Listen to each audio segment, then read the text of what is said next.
ইতিমধ্যেই আমরা দেখতে পাচ্ছি স্যার যে আজ রান্নাঘরে এসে পৌঁছেছে, পরিস্থিতি জটিল হচ্ছে। ইরান কি সত্যি নিউক্লিয়ার অ্যাটাকের জন্য তৈরি?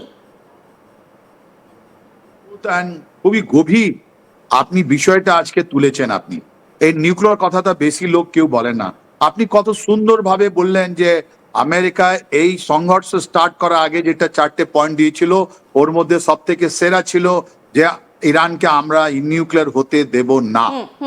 গতকাল আজকে 8th ডে, আজকে 8th day of the conflict. 28 ফেব্রুয়ারিতে শুরু হয়েছিল, আজকে 8th ডে। আমরা যদি পিছনে দেখি তাহলে বারবার আমাদেরকে একটা ওয়েস্টার্ন মিডিয়া একটা প্রপাগান্ডা ফিড করছে যে আমেরিকান এন্ড ইসরায়েল এত বারবার ইরানের উপর এত অ্যাটাক করে দিয়েছে যে ইরান যে কোনো মুহূর্তে সারেন্ডার করে দেবে। অন্যদিকে যে সৎ আছে, গতকাল আবার দেখা হলো 7th ডেতে, ওরা খুররম সাহের 2 একটা মিসাইল আছে যার রেঞ্জ 2000 কেজি থেকে 2000 কিলোমিটার থেকে বেশি, এন্ড তার এটা মিডিয়াম রেঞ্জ মিসাইল। দ্বিতীয়, ওর ওয়ার হেডে ছিল 1 টন অফ ওয়ার হেড। ওরা লাগাতার ওটা কালকে ফায়ারিং করেছে আর সবাই পুরো বিশ্বকে দেখিয়ে দিয়েছে যে আমাদের কাছে ওই মিসাইল সিটি থেকে আমাদের কাছে মিসাইলের যেটা বড় ভান্ডার আছে, ওখান থেকে আমি আবার একটা তুললাম। এন্ড কালকে আপনি সৌদি দেখুন, কালকে আপনি ইসরায়েল দেখুন, ওখানে কিভাবে ভয়ঙ্কর মিসাইল অ্যান্টি মিসাইল যুদ্ধটা হয়েছে। এই মিসাইল যার ওয়ার হেডে 1 টন যখন একটা লাগানো আছে, এক্সপ্লোসিভ লাগানো আছে, এর মধ্যে যদি নিউক্লিয়ার তো হবেই হবে, তাহলে ওর কি হবে? Let's talk about the nuclear.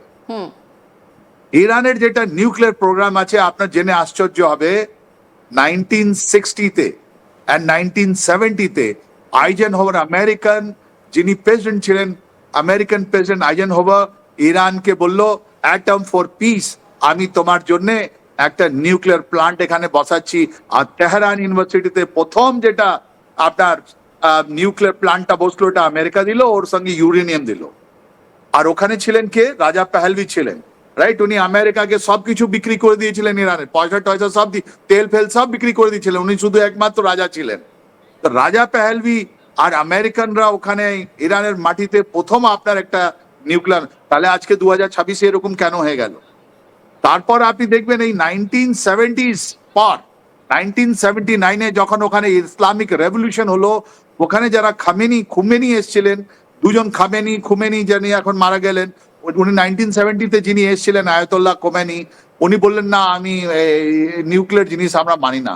কিন্তু 1980 থেকে 88 8 বছর ওরা ইরাকের সঙ্গে ওরা যুদ্ধ করেছে। ইরাক ওর মধ্যে ওদের কাছে কেমিক্যাল ওয়ারফেয়ার করলো।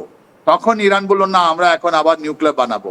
আর জানেন, প্রথম তো কথা বললাম আপনাকে আইজেনহাওয়ারের কথা, না ওদেরকে সেন্ট্রিফিউগাল যেটা আজকে ওখানে ফাংশন আছে, কে দিল? পাকিস্তান। ডক্টর AQ খান ও পাকিস্তান পয়সা নিয়ে ওখানে ইরানে গিয়ে ওটা সেন্ট্রিফিউগাল বানালো। তাহলে একদিকে আমেরিকা, একদিকে পাকিস্তান। আজকে যে নিউক্লিয়ারের কথা আমরা বলছি, এটা আমেরিকা অ্যান্ড পাকিস্তান দেওয়া জিনিস, রাইট? আর ওইটাই বিশ্ব জুড়ে আজকে ভুগছে। তাহলে যাকে দায়ী করা দরকার ওটা ছিল আমেরিকা, যাকে দায়ী করা দরকার ছিল ওটা হলো পাকিস্তান। এটা আপনি ক্লিয়ার কাট থাকুন, রাইট? অ্যাকচুয়ালি 2002 সালে আপনার এটা বোঝা গেল যে AQ খান যিনি সেন্ট্রিফিউগাল দিয়েছিলেন, আর এই যে ইরান আছে অনেক জায়গা থেকে ইউরেনিয়াম নিয়ে ওদের কাছে ওয়েপন গ্রেড মিসাইল এসে গেছে, ওয়েপন গ্রেড ইউরেনিয়াম এসে গেছে, এর থেকে ওরা বোমা বানাতে পারে। তারপর থেকে ওনার উপরে লাগাতার স্যাংশন করা হয়েছে, লাগাতার ওদের উপর আর্থিক প্রতিবন্ধ করা হয়েছে। এই যে ইরান আছে আজকে বিশ্বের সব থেকে বেশি ওরা এটা সাফার করেছে, ওদের উপরে যেভাবে ইকোনমিক স্যাংশন করা হয়েছে। আমেরিকা, তারপর ইউনাইটেড নেশন এখনো স্যাংশন আছে। ওদের অর্থনীতিটা ভঙ্গ হয়ে গেছে। ওদের আর কোনো রাস্তা নেই যুদ্ধ করার ছাড়া। আর তাই জন্য ওরা যুদ্ধ নেমেছে।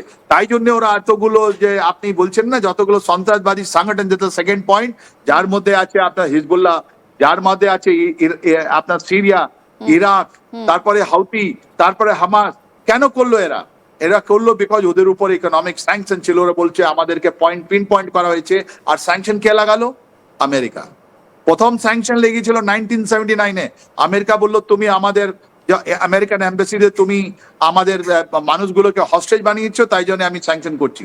আর এই স্যাংশনটা উঠে গেছিল যে বারাক ওবামার প্রেসিডেন্সিতে বারাক ওবামা 2015-তে একটা সন্ধি হয়েছিল, একটা চুক্তি হয়েছিল, যার মধ্যে 5+1 করে বলা হয়েছিল কি তুমি যতগুলো তোমাদের নিউক্লিয়ার ম্যাটেরিয়াল গুলো আছে ওটা তুমি ইন্টারন্যাশনাল অ্যাটমিক এনার্জি অ্যাসোসিয়েশনকে তুমি বলো, আমার তোমার উপর থেকে আমার যতগুলো আছে স্যাংশন আছে, আমি এই অর্থনৈতিক যেতে আছে আমরা সরিয়ে নেবো। এই ট্রাম্প 2018-তে প্রথম যখন ইনি রাষ্ট্রপতি হলেন, উনি ওখান থেকে ওই চুক্তি থেকে বার হয়ে আবার ওই ইরানে আবার একটা স্যাংশন লাগান। তাহলে ইরানের যেটা আজকে কন্ডিশন আছে এর জন্য ট্রাম্প লাগাতার দায়ী আছেন আর লাগাতার বলছেন। Let's come back to the current situation. 26 February 2026, 26 February 2026, Witkoff and Kushner, যিনি আপনার ট্রাম্পের উনি সান ইন ল, ওরা জিনেভাতে ইরানের সঙ্গে একটা নেগোসিয়েশন করছে এই নিউক্লিয়ার ওয়ারটা নিয়ে। আর আপনাদের এই চ্যানেলে, এই আপনার আজ তাক চ্যানেলে আপনারাই একটা ইন্টারভিউ নিয়েছিলেন ইরানিয়ান ফরেন মিনিস্টারকে, উনি বলেছিলেন একদম, আমরা একদম। সব মানতে রেডি আছি, আমাদের যতগুলো নিউক্লিয়ার আছে আমরাও সব সারেন্ডার করতে রেডি আছি। আপনাদের এই চ্যানেল থেকে আজ তাক থেকে আপনারা দেখিয়েছিলেন, অদ্ভুত দেখিয়েছিলেন আপনারা। আই থিঙ্ক এটা আপনাদের একটা ট্র্যাডিশন হয়ে গেছে কি যতগুলো প্রাইম মিনিস্টার আসবে ও আজ তাক এসে ওরা ইন্টারভিউ দেবে। তাহলে আপনাদের ইন্টারভিউ থেকে আমরা অনেকগুলো কিছু জানতে পারলাম, আর ওর মধ্যে আমরা জানতে পারলাম যে ইরান ইজ রেডি। কিন্তু 27 তারিখে ট্রাম্প বললেন no this is not good, আর ওরা 28 তারিখে অ্যাটাক করে দিল, রাইট? এই যে একদমই স্যার, সংঘর্ষটা, এখান থেকে যে বিষয়টাতে এবার আমরা নজর রাখবো, কারণ আপনি যেমনটা বললেন যে চলছিল আলোচনা চলছিল যাতে পরিস্থিতিকে সামলাল দেওয়া যায়, যাতে কোনোভাবে যুদ্ধ পরিস্থিতি না তৈরি হয়, কিন্তু কোনোভাবেই সেটা আটকানো গেল না। কোনো না কোনো এক জায়গায় গিয়ে দেখা গেল যে মতের অমিল হলো এবং ফাইনালি আমরা এই পরিস্থিতির সামনে এসে দাঁড়ালাম। গোটা বিশ্ব এই মুহূর্তে দেখতে পাচ্ছে কি পরিস্থিতি হয়েছে, সেই পরিস্থিতি আমরা দেখতে পাচ্ছি। এবার প্রশ্নটা হচ্ছে, ইরান যদি সত্যি সত্যি নিউক্লিয়ার অ্যাটাক করে তাহলে কোন কোন জায়গাকে টার্গেট করছে? আর আমরা জানি যে ভারতীয়রা বিশ্বের বিভিন্ন প্রান্তে রয়েছেন, সবাইকে তো আর ফেরত নিয়ে আসা সম্ভব নয় এত শর্ট টাইমের মধ্যে। এবং আমরা আরো জানি যে এই মুহূর্তে বিভিন্ন জায়গায় কিন্তু ফ্লাইট ওঠানামা বন্ধ করা হয়েছে, আকাশসীমায় নিষেধাজ্ঞা জারি রয়েছে, বিভিন্ন সিচুয়েশনের মধ্যে দিয়ে আমরা যাচ্ছি। সেখানে দাঁড়িয়ে ভারতীয়রাও তো আটকে রয়েছেন, তাদের ভবিষ্যৎ কি, কোন দিকে এগোচ্ছে গোটা পরিস্থিতি, এবার সেদিকে একটু নজর রাখবো। এই মুহূর্তে দাঁড়িয়ে এবার সেই দিকটাতে নজর রাখতে হচ্ছে। আমার সঙ্গে রয়েছেন ডিফেন্স বিশ্লেষক আর কে শ্রীবাস্তব স্যার। এই মুহূর্তে আমরা জানি যে প্রচুর ভারতীয় বিশ্বের বিভিন্ন প্রান্তে রয়েছেন, সবাইকে বলা হচ্ছে যে তাদের দেশের অ্যাম্বাসির সঙ্গে, মানে ইন্ডিয়ার অ্যাম্বাসির সাথে যাতে তারা যোগাযোগ রাখেন। বিভিন্ন জায়গায় আমরা দেখেছি যে সেই নম্বর দিয়ে দেওয়া হয়েছে যাতে তারা জরুরি ভিত্তিতে যোগাযোগ করতে পারেন। কিন্তু পরিস্থিতি এমন একটা জায়গায় যে তারা চাইলেও তো দেশে ফিরতে পারছেন না।